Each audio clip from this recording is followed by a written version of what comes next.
What's up, everybody? My name is Ryan Thomas, and you're tuning into the Thomas Take Sports Podcast live on Facebook, YouTube, and Twitter at Thomas Takeover. So everybody knows I'm a massive sports fan. Obviously, I have this podcast. I write.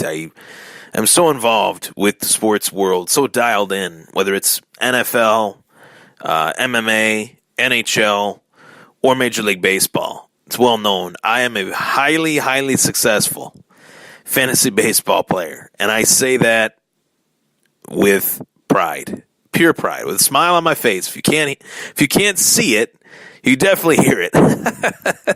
A huge smile on my face right now. So I've won 5 fantasy baseball championships.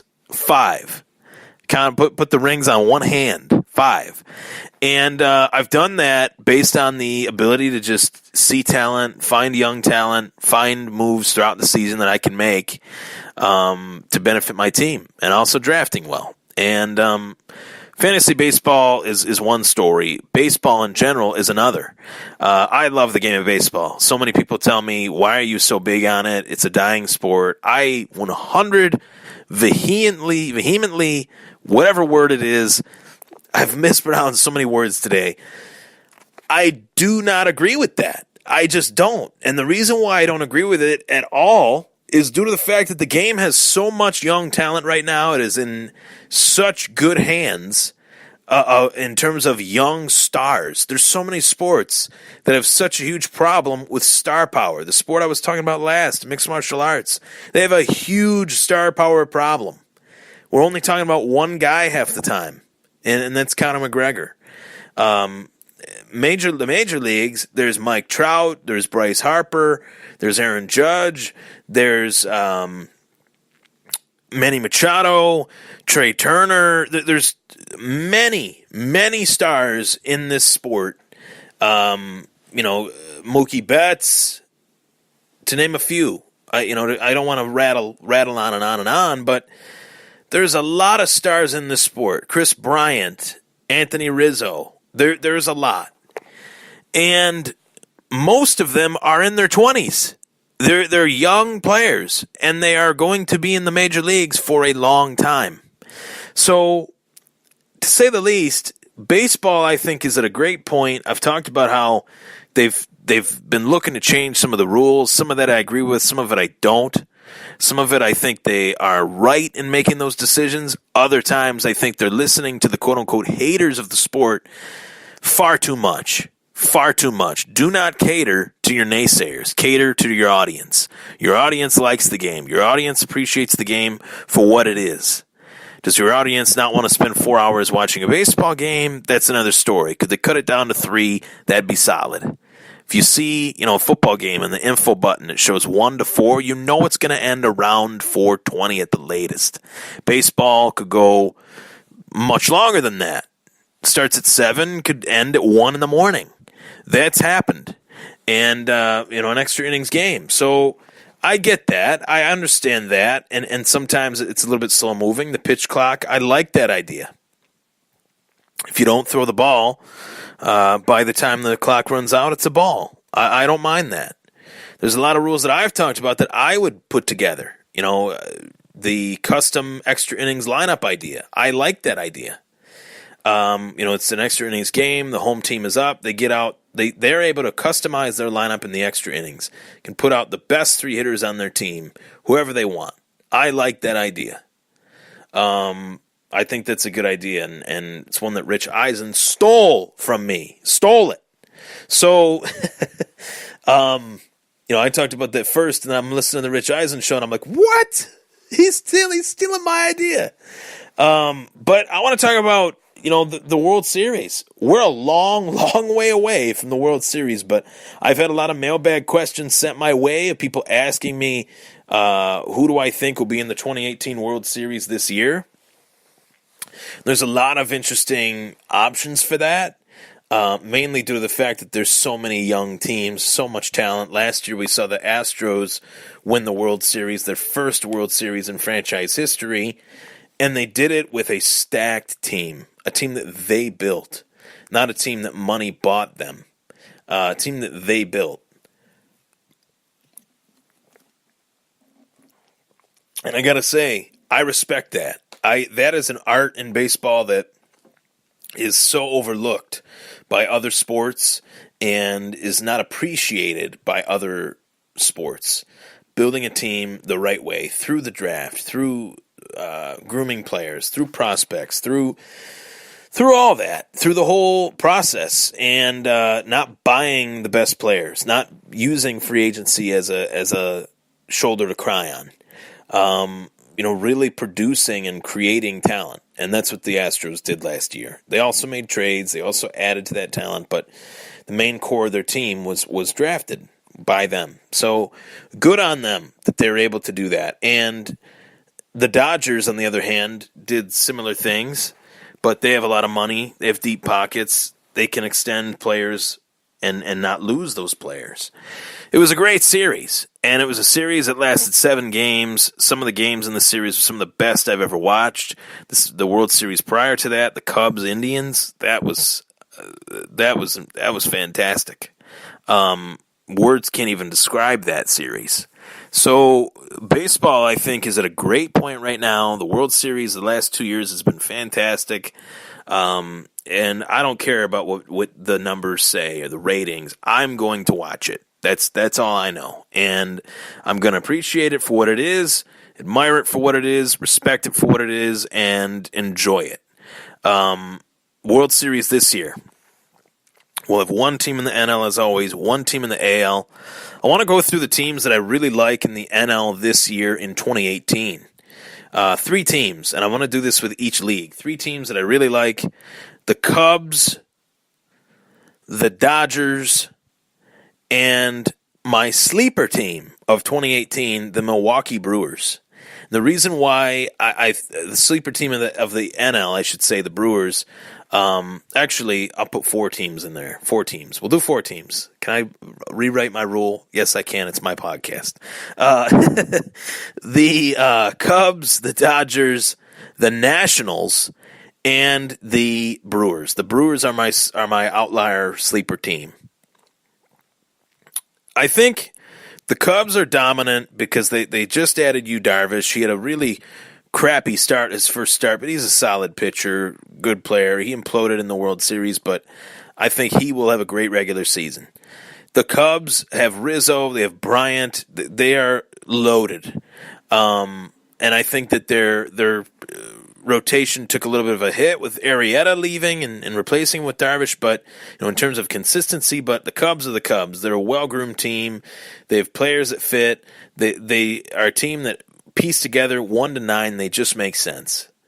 And you go to the next team, the Los Angeles Dodgers, they have young players, they have veteran players, they have a good mix of both 1 to 9, and they have a solid rotation led by the best pitcher in the game, which is Clayton Kershaw. Regular season, at least. He's kind of been like the Peyton Manning of Major League Baseball. What I mean by that, great regular season, but postseason he has hit some walls.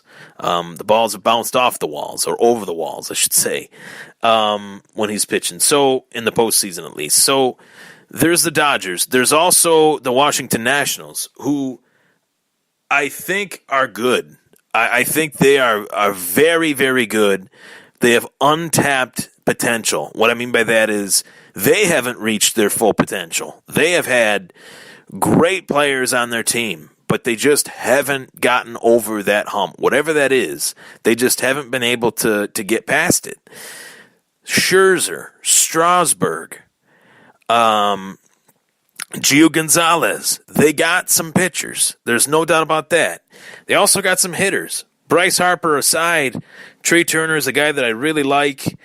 Fast player, full-on, just 100 miles an hour player, which I think led to his injury last year, but he just plays so hard. You have some vets on the team like Ryan Zimmerman, who are key contributors. Then the Brewers, they have added a lot of players these last few years. Travis Shaw, Corey Knebel, their closer, is a stud. They have every piece that you can think of. Christian Yelich and Lorenzo Cain were added this offseason to their outfield. 2 solid players. I really like the Brewers.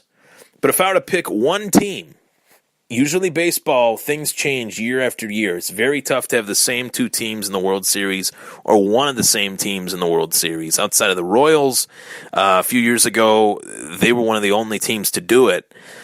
I'm going to go with the Washington Nationals in the NL. The reason why, I think that they have a solid rotation, they have a solid bullpen, and they have hitters that are only going to get better. They have also a prospect, Robles, that I really like.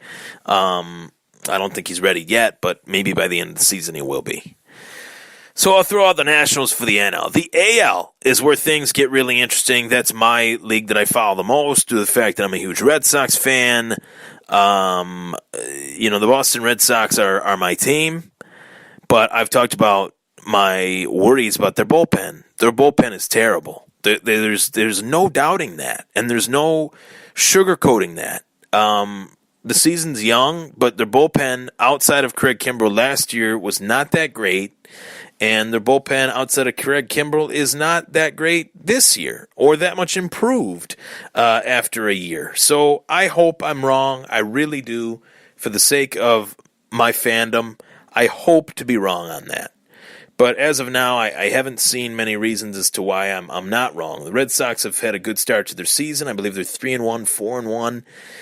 But it's concerning when they're going to be going up against the Yankees and the Indians and the Astros. I think those are the four teams in the AL that are the juggernauts and four of the best teams in baseball, to be honest. Four of the best teams in the AL, but you could rank two or three of those teams as the best team in baseball. So the Astros have shown me no reason as to why I shouldn't pick them to be in the World Series again. They have the lineup, they have the continuity, they have gotten better than what they did last year. They added Garrett Cole, who's an ace. They have Dallas Keuchel. Their bullpen is stacked. And they have Altuve, Correa, and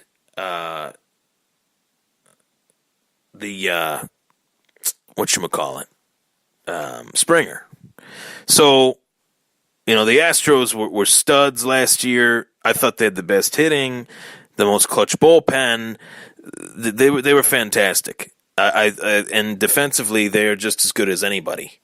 So the Red Sox, I think, are at a point where they have a solid lineup. They have decent rotation, but the back end of the rotation has some question marks on it. The Astros have a solid rotation, no question marks whatsoever.